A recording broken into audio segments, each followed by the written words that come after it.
Cleverly, sales promotions can be a smart way to boost flagging market share or clear out excess stock. But getting promotions wrong can be disastrous for your bottom line and your brand, no matter how famous it is.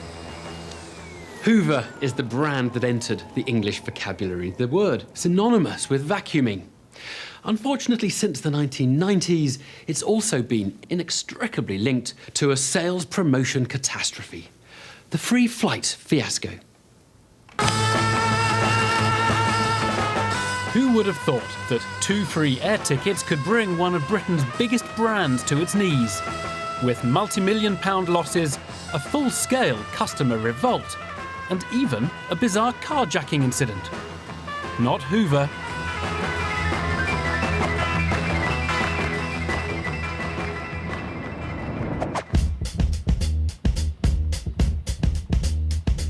In the early 90s, Hoover's dominance of the British home cleaning market was under threat, as customers turned to newer, more fashionable brands for their electrical goods. Hoover Europe was facing severe problems that had lost a lot of money in the first 9 months of the year, so pressure were on the management to do better and to shift a lot of the stock that was being piled up in warehouses. You either take the decision to scrap, which could be very, very expensive,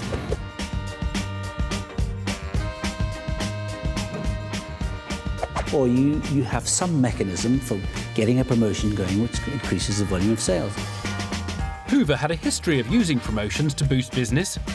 What's in this Hoover-matic for you? A free Hoover steam iron with every Hoover-matic bought before December the 11th. But it needed a catchy modern offer to attract 1990s customers. When a little-known travel agent suggested an attention-grabbing holiday promotion, the idea stuck. A simple demonstration of what you can pick up if you spend over £100 on any Hoover product.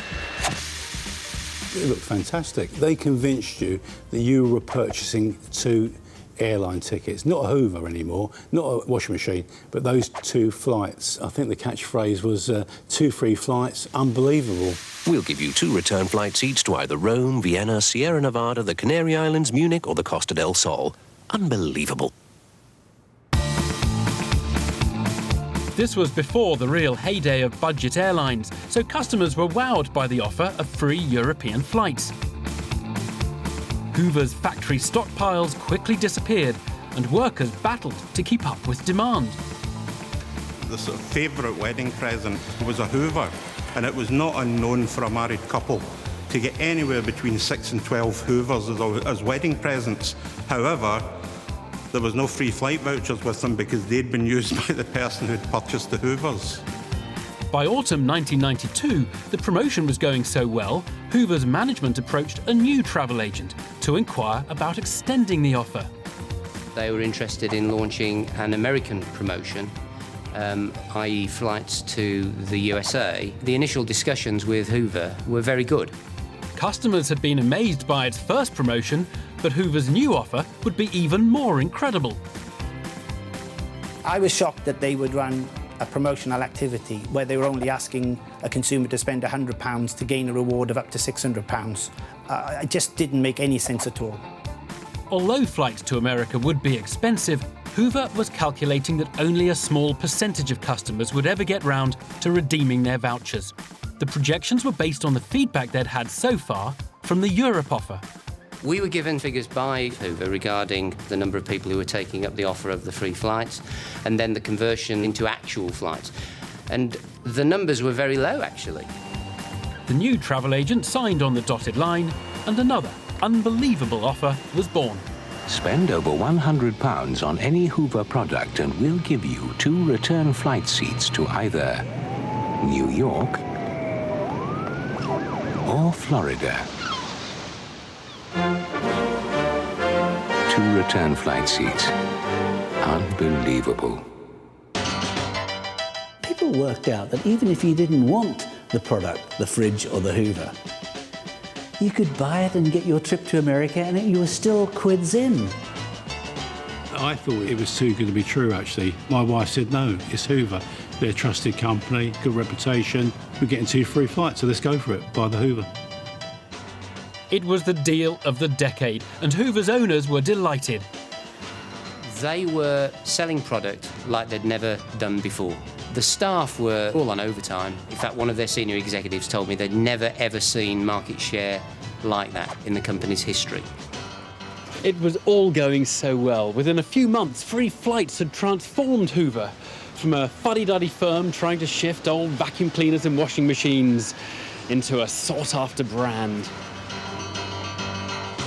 As Hoover's customers prepared to jet off across the globe, it seemed everyone was a winner. But their holiday dreams were about to be shattered. We waited. We waited and we waited. And unfortunately, the Free Flights didn't come along. In Glasgow, the Daily Record sensed a scoop. Reporter John Nairn was sent out to investigate. I decided I would check all the airlines operating out of Glasgow Airport for America, because Hoover had said that they'd booked flights for the American offer. None of them had any bookings. When the Daily Record printed the story, it became obvious that more than a few customers hadn't received their tickets. Calls were coming in everywhere, from the boardroom to the canteen. At one stage, the actual circuit board in the telephone system blew up. People were turning up at the office in their dozens. The media storm quickly took hold, but the negative publicity had an unfortunate effect. More people realised the offer was available, and more people went along to the electrical stores and started buying Hoovers. Hoover was now receiving 10 times the number of vouchers it had projected. I can remember looking at Exchange and Mart at the time, and there were pages and pages of Hoovers for sale. Clearly, people were going out and buying a second and third Hoover just to participate in the promotion, and that's exactly what you don't want to happen. While new customers were eagerly sending their applications in, old customers were still waiting for a response. Retailers began to worry about Hoover's ability to deliver on its promises. Some withdrew the offer. You're now in a situation where the stores really didn't want to stock their stuff. When you said Hoover now, they weren't thinking of vacuum cleaners anymore. They were now thinking of Free Flights Fiasco. It started as a bright idea for selling vacuum cleaners. It turned into a logistical nightmare. And Hoover didn't really have the cash or the manpower to honour its promotions. Hoover's American owners had little choice but to intervene. They sacked the company's 3 top British bosses and pledged an extra £20 million to guarantee the promotion. We had an overwhelming level of response, which we were not able to manage at the time. We are now putting in the resources to make sure that we can manage it, to make sure that those people will in fact be able to fly. Hoover began chartering entire aeroplanes. But getting onto them still proved difficult because the travel agents were rigorously enforcing the promotion's small print. They'd done every trick in the book to get out of it. If you wanted to fly from Gatwick, you got offered Glasgow and vice versa. So that's not encouraging you to fly, is it? Because a number of customers were not able to fly on the precise date that they wanted, they became quite upset. How can a company like Hoover treat us like that? If I realised this was the outcome, I would never have bought the product in the first instance. Well, I'm tempted to say that Hoover sucks, but I wouldn't want to give them the publicity. I sum up Hoover's attitude as ignorance. It was men in ivory towers that really didn't want to talk to the ordinary consumer. Harry Chishi decided it was time for Hoover to take notice. He called on customers everywhere to unite in a campaign for free flight justice. Watchdog put my address up on the screen. Every morning the postman would turn up with like 3 sacks of mail.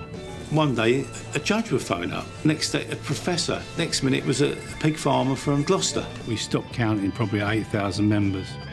The campaigners pursued Hoover relentlessly through the courts. Who's next? That's the point. Who is next? Get at them. Don't let the buggers grind you down. Others took the law into their own hands, like David Dixon, whose flight tickets failed to arrive and whose new washing machine turned out to be faulty. When Hoover's repairman came to fix it, Mr. Dixon complained to him about the promotion. And he said to me, if you think buying a washing machine is going to get you 2 free flight tickets to America, you must be an idiot. This my wife beat a hasty retreat because I think she was waiting for fireworks. While the repairman worked on the washing machine, David Dixon took his chance for revenge. He drove a horse box in front of the Hoover van and disabled the brakes. Escape was impossible. I went back in the house and I said to him, you think I'm an idiot, do you? And he said, I do. I said, I'm not as silly as you are. He said, how do you make that out? I said, I'm not going to have to walk home, but you are. Hoover's latest local difficulty quickly spiralled into another national news embarrassment. Hoover aren't moving very far on this problem, but then again, neither is their van. I decided that I'd had enough of Hoover. They were going to have to tolerate a little bit of me. The hijack lasted 13 days, topping off what was now one of the biggest PR disasters ever. Hoover eventually got its van back. It would be far harder to recover its reputation.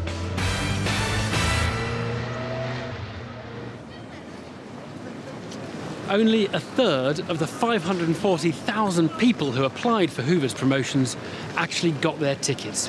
The episode cost the company £45 million, but the damage to its reputation was incalculable. By all accounts, this is by far the biggest sales promotion disaster that's ever been run in the UK, probably in the world. That was such a major snafu of epic proportions, that it resonated down the years. Not only did free flights stain Hoover's reputation, but it made people think twice before buying its appliances. You look like an idiot. You just look like an idiot. And the problem with that is that, if you look foolish as a company, people start to question, well, how good are you really? And therefore, how good's the product? My observation as an onlooker and a potential competitor was that, in many ways, I was rather pleased.